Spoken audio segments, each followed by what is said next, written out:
In the narrow streets of a large town in the evening, when the sun was setting and its last rays gave a golden tint to the copper eaves, people often heard a strange noise that resembled the sound of a church bell. It lasted an instant. It was lost in the continuous roar of traffic and hum of voices that rose from the town. "The bell is ringing," people used to say. "The sun is setting." Those who walked outside the town, where the houses were less crowded and interspersed by little fields and gardens, saw the evening sky much better and heard the sound of the bell much more clearly. It seemed as though the sound emanated from deep within the calm, fragrant woods at the edge of town, and the sound elicited reverence from everyone who heard it.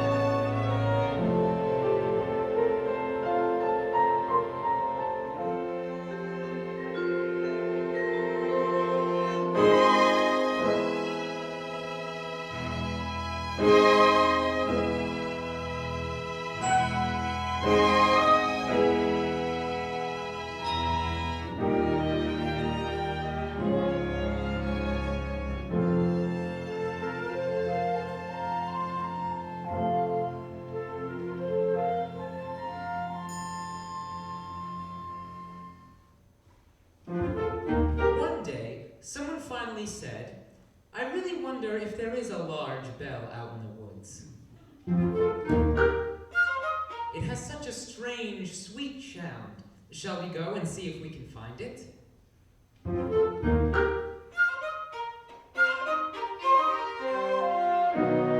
everyone, the distance seemed extraordinarily long. When they arrived at a grove of willow trees on the border of the woods, they sat down, looked up into the great branches, and thought they were now really deep in the woods. Two fortune hunters from the town also came out and set up stands. One was a pastry chef and the other was a candy maker.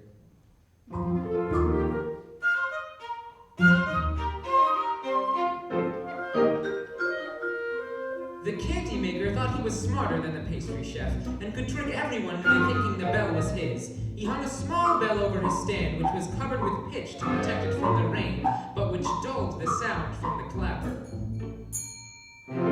When everyone came home, they said it had been very romantic.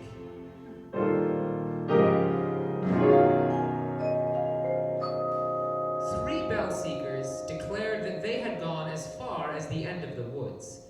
They had heard the strange sound the entire time, but once out in the woods, confusingly, it seemed as if it was coming from the town itself. One of them wrote verses about the bell and said that it was like a mother's voice singing to a beloved child. No tune, he said, was sweeter than the sound of the bell.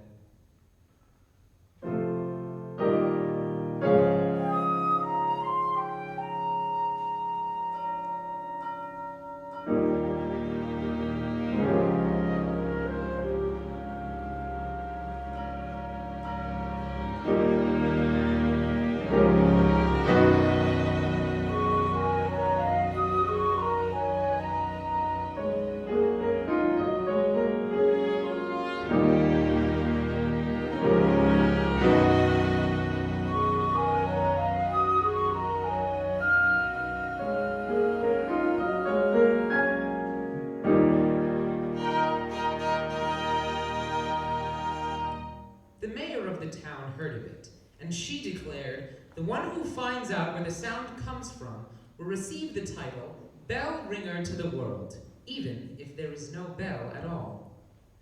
Now many went out into the woods for the sake of finding the source of this magnificent sound, but only one came back with some sort of reasonable explanation despite not venturing far out.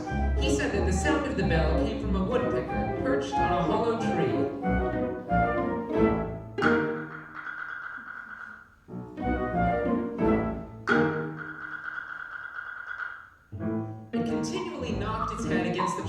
And he said with almost foolish certainty that this was what created the bell-like sound.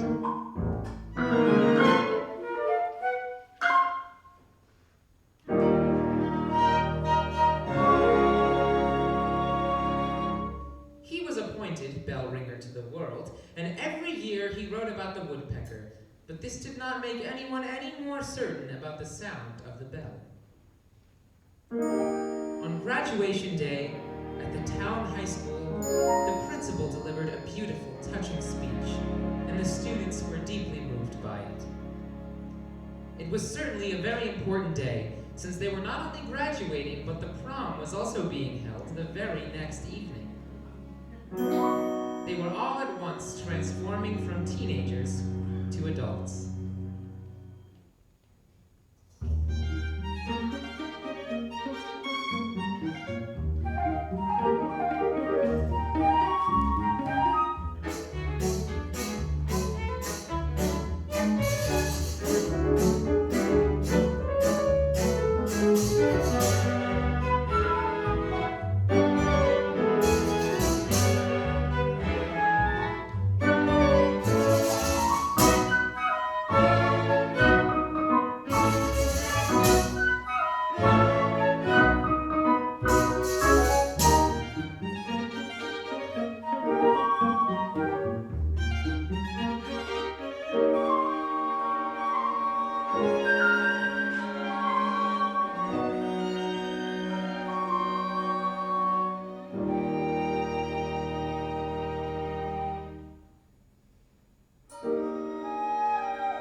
Shone most brightly, and the sound of the great, still unknown bell was heard more distinctly than ever.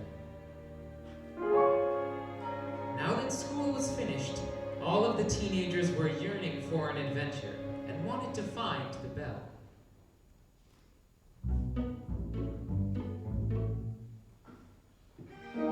All except three. One teenager wanted to go home and try on her prom dress that had just arrived in the mail. She was so excited to feel beautiful and glamorous on this most special night. The second teenager, whose parents were struggling to pay the bills, needed to get back home to help out with his chores. His parents were so poor that he couldn't afford a new pair of shoes. They were so worn out that they barely held together.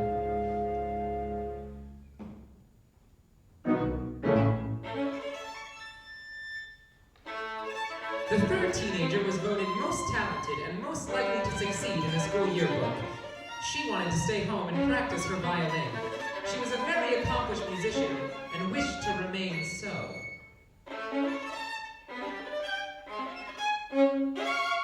Therefore, the three did not go. The rest went on.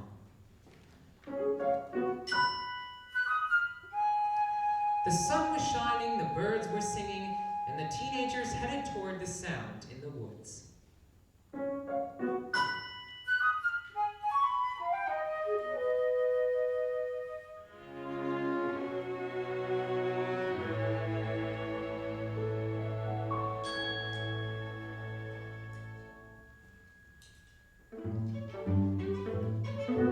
Two young children soon grew tired and returned to town. Two others sat down and made garlands of flowers. They were not interested in going any further. When the others arrived at the willow trees, where the pastry chef had put up her stand, they said, "Now we are finally here. The bell does not really exist. It is only imaginary.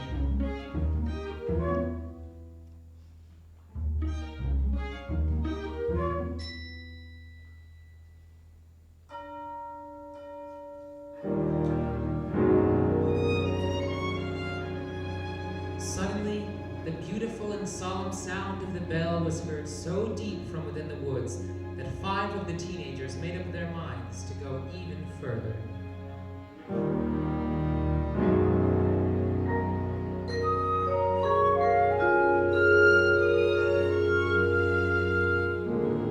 The woods were very thick, so it was difficult to advance.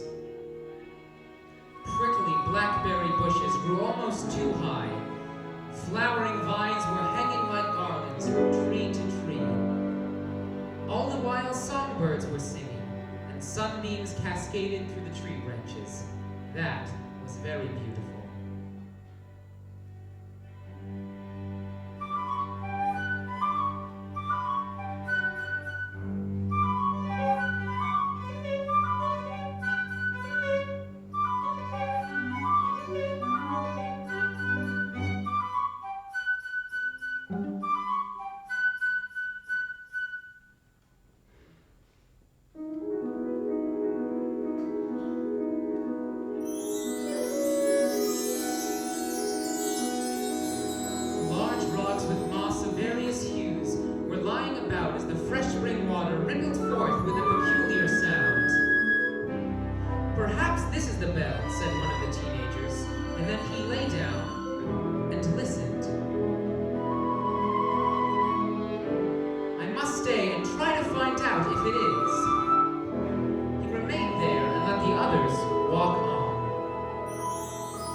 Came to the candy maker's stand. A large crabapple tree spread its branches over it, as if it intended to pour all its fruit onto the roof, upon which roses were blooming. The long boughs covered the gable where a little bell was hanging. Was this the one they had heard? All agreed that it must be so, except for one, the mayor's son.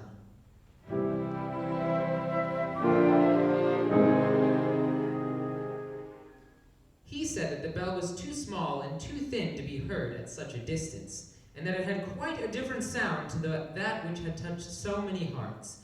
The other teenagers rolled their eyes because they knew his mother was mayor, and that he thought he was much more clever than everyone else. The 3 teens stayed at the stand and let him go off alone.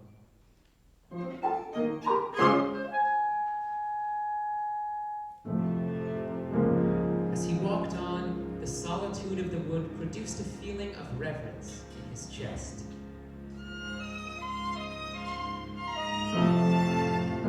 He still heard the little bell that had caused the others to rejoice, and sometimes when the wind blew in that direction, he could hear the sounds from the candy maker's stand, where the others were singing.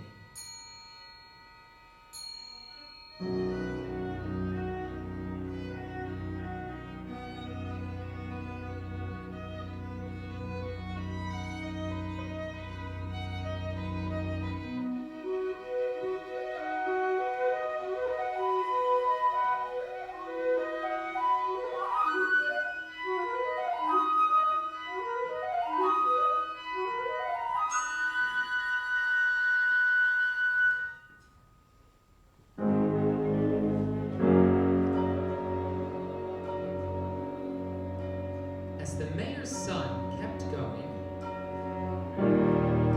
the deep sounds of the bell became stronger. Soon it seemed to him as if an organ played an accompaniment, and it seemed to come from within, deep inside, where the heart is.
school.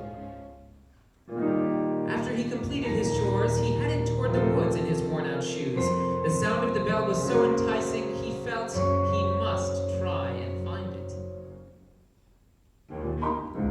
"We should try and find it together," said the mayor's son, but the teenager with the worn-out shoes was ashamed. He pulled at his short sleeves of his jacket and said he was afraid he could not walk as fast.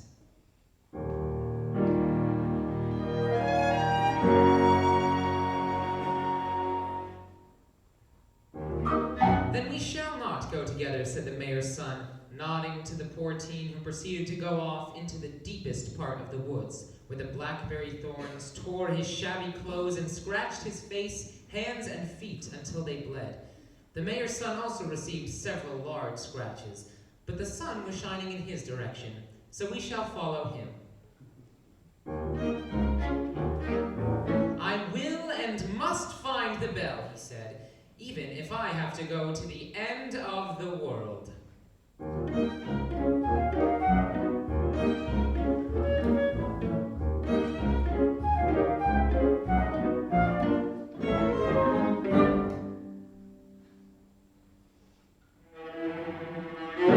Off in the distance, hungry wolves crouched in the brush and bared their teeth.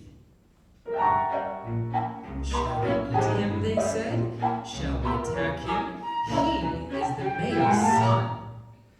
He walked on undaunted, deeper and deeper into the woods where the most wonderful flowers were growing.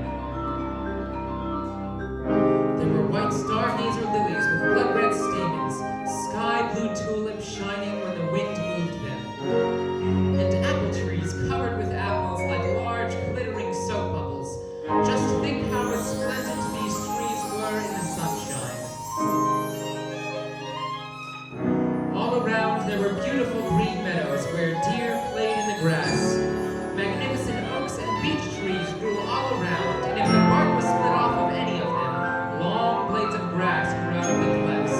There were also large smooth lakes in the woods, on which swans were swimming and flapping their wings.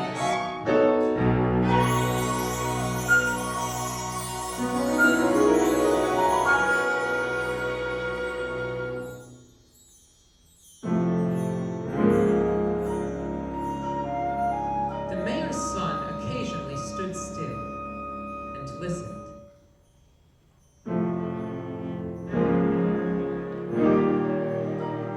Sometimes he thought that the sound of the bell rose up to him out of one of these deep lakes, but soon he found out that this was a mistake and that the bell was ringing still farther in the woods.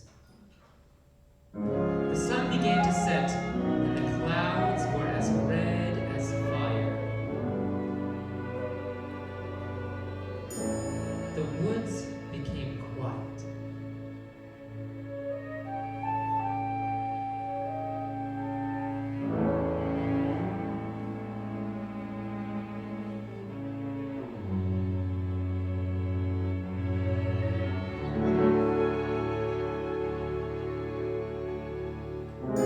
He sank down on his knees and said, "I will never find what I am looking for.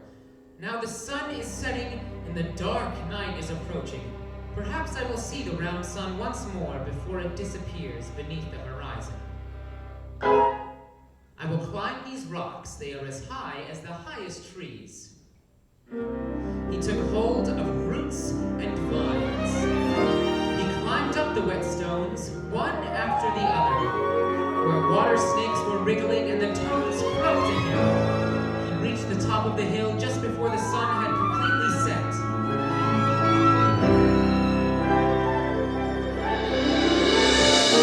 "Oh, what splendor!" he said.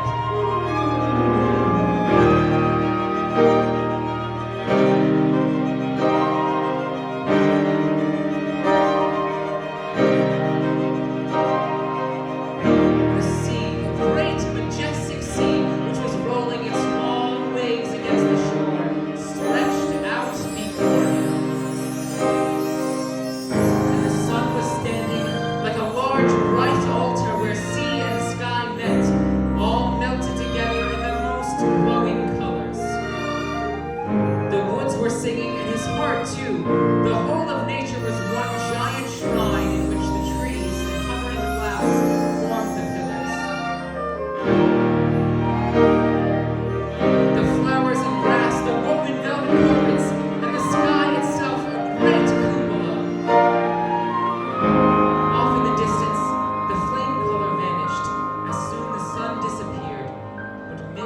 stars were lighted, diamond lamps were shining, and the mayor's son stretched his arms out towards the sky, towards the sea, and towards the woods.